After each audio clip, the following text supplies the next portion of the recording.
છેલ્લા 2 દિવસથી આ ગુજરાતના અલગ અલગ વિસ્તારોની અંદર જે રીતના ચોમાસાનો વરસાદ પડતો હોય તે રીતના મેના આકરા તાપની વચ્ચે હવે કમોસમી વરસાદ પડી રહ્યો છે. હજુ કેટલા દિવસ સુધી આ ગુજરાતની અંદર આની અસર જોવા મળશે અને આગામી દિવસોના ગુજરાતના કયા કયા જિલ્લાઓની અંદર વરસાદ પડી શકે છે તેની આજે કરવી છે વાત. તો આપ જોઈ રહ્યા છો ન્યૂઝ રૂમ, આપની સાથે છું કૃણાલ આહિર. બંગાળની ખાડીની અંદર લો પ્રેશર સર્જાતા હવામાન નિષ્ણાંતોએ જ્યારથી આગાહી કરી હતી કે 3 તારીખથી લઈ અને 10 તારીખ સુધી ગુજરાતના અલગ અલગ વિસ્તારોની અંદર 2 થી 4 ઇંચ જેટલો વરસાદ પડશે. જ્યારથી 2-3 દિવસથી આ તમે જોઈ શકો છો ગુજરાતના ઉત્તર ગુજરાત હોય, સૌરાષ્ટ્ર હોય કે પછી અમદાવાદ હોય, બધી જ જગ્યાએ અત્યારે વરસાદ પડી રહ્યો છે.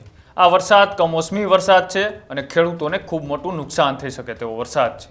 અત્યારે ખેડૂતોનો પાક પણ ખેતરમાં છે અને એક બાજુ કેરીની સિઝન છે ત્યારે કેરીના પાકને પણ ખૂબ મોટું નુકસાન થઈ શકે છે.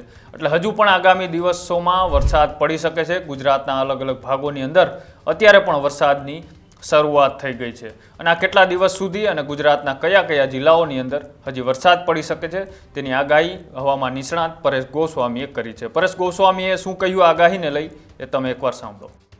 રાજ્યના અનેક વિસ્તારોની અંદર અત્યારે માવઠાનો માહોલ જોવા મળી રહ્યો છે, જેમાં ઘણા સમયથી આપણું એક અનુમાન હતું કે 3 મે 2025 થી લઈ અને 10 મે 2025 વચ્ચે રાજ્યના અનેક વિસ્તારોમાં ગાજવીજ અને પવન સાથે માવઠું થશે.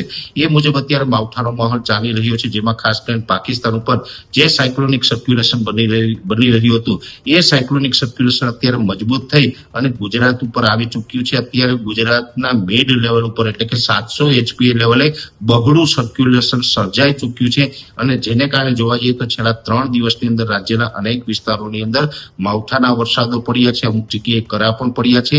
અને હવે આજે તારીખ 6 મે 2025 છે.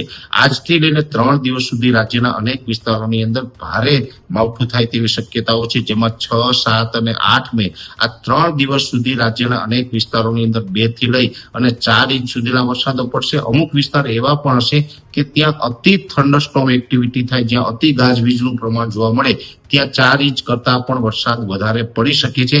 જેમાં ખાસ કરીને જોવા જઈએ તો આ માવઠાની અસર છે જેમાં સંપૂર્ણ લગભગ ગુજરાતના તમામ જિલ્લાઓને પ્રભાવિત કરશે. પણ અત્યારે જે આ એક યુએસએ એટલે કે અપર એર સાયક્લોનિક ગુજરાત ઉપરથી પસાર થઈ રહ્યું છે, જે દક્ષિણ પૂર્વ તરફ આગળ વધી રહ્યું છે, આ ધીમી ગતિએ ચાલી રહ્યું છે.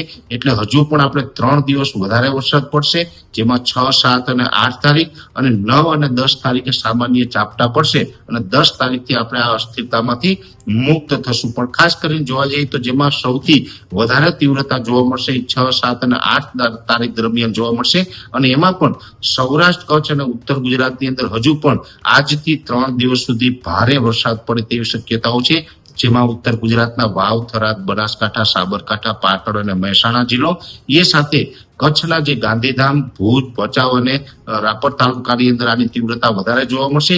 એવી જ રીતે સૌરાષ્ટ્રમાં પણ હવે પછીના જે 3 દિવસ છે તેમાં અતિ તીવ્રતા સાથે વરસાદ પડે તેવી શક્યતાઓ છે અને સૌરાષ્ટ્રના વધુ જિલ્લાને આ પ્રભાવિત કરવાનું છે, જેમાં સુરેન્દ્રનગર, મોરબી, બોટાદ, રાજકોટ, જુનાગઢ, ગીર સોમનાથ, પોરબંદર, દેવભૂમિ, દ્વારકા અને જામનગર જેવા વિસ્તારોની અંદર આની તીવ્રતા વધારે જોવા મળશે. તેમાં વધારે વરસાદ જોવા મળશે. એમાં સૌરાષ્ટ્ર, કચ્છ અને ઉત્તર ગુજરાતની આની અસર વધારે જોવા મળશે.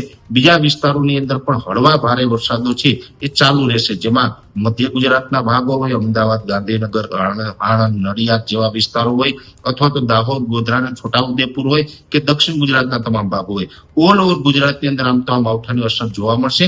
પણ મેં જે આપને જિલ્લાઓના નામ જણાવ્યા છે એમાં તીવ્રતા વધારે જોવા મળશે.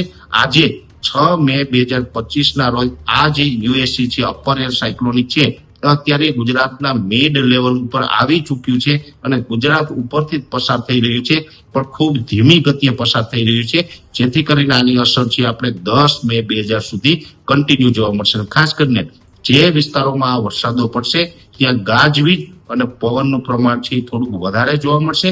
જોકે આ માવઠાને કારણે આપણે અનેક પ્રકારના નુકસાન છે ગુજરાતમાં થશે. આજ દિવસ સુધી એટલે કે છેલ્લા 3 દિવસની અંદર પણ ખેડૂતોને અનેક પ્રકારનું નુકસાન થયું છે અને હજુ પણ વરસાદની તીવ્રતા વધવાની છે એટલે હજી નુકસાનીમાં પણ વધારો થાય તેવી શક્યતાઓ છે. એટલે ખાસ કરીને આ માવઠાના વરસાદો છે એ હજુ પણ આપણે કન્ટિન્યુ રહેશે. જો કે આ માવઠાને કારણે મિડ લેવલે જે અસ્થિરતા છે એને કારણે ચોક્કસથી તાપમાનમાં એક ઘટાડો થયો છે. આમ જોવા જઈએ તો અત્યારે ગુજરાતના તમામ જિલ્લાનું તાપમાન છે 40 ડિગ્રી કરતા નીચે આવી ગયું છે. એટલે એક પ્રકારે તાપમાનમાંથી રાહત મળી છે, પણ માવઠું છે ક્યાંય ને ક્યાંય ગુજરાતને અત્યારે નુકસાન કરી રહ્યું છે અને આવનારા દિવસમાં હજુ પણ અતિ તીવ્રતા સાથે માવઠું થાય તેવી શક્યતાઓ દેખાઈ રહી છે.